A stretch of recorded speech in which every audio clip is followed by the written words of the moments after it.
Hi అండి, అందరికీ నమస్కారం.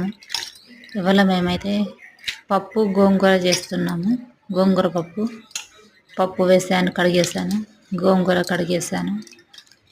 నెక్స్ట్ వచ్చేసి పచ్చిమిర్చి వేస్తున్నాను. తగినన్ని పచ్చిమిర్చి వేస్తున్నాను. మేమైతే కొంచెం కారం ఎక్కువ తింటాము. ఇందులో ఇంకొంచెం పసుపు, కాస్తంత నూనె,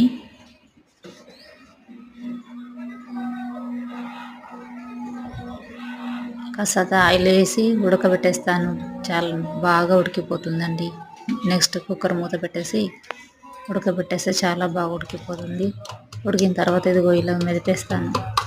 పప్పుతో ఇలా మెదిపేస్తే చక్కగా అయిపోతుంది. మనకి ఎండాకాలం గోంగూర చల్లదనం కదండి, పిల్లలకు కూడా మంచిది కదా.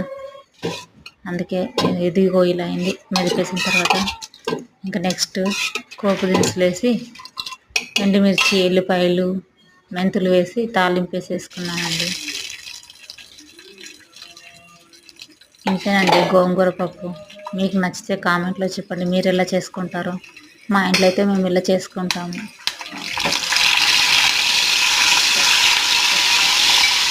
నచ్చితే ఒక లైక్ కొట్టి వెళ్ళండి. సబ్స్క్రైబ్ చేసుకోండి ప్లీజ్. ఒక లైక్ కొట్టి సబ్స్క్రైబ్ చేసుకోండి.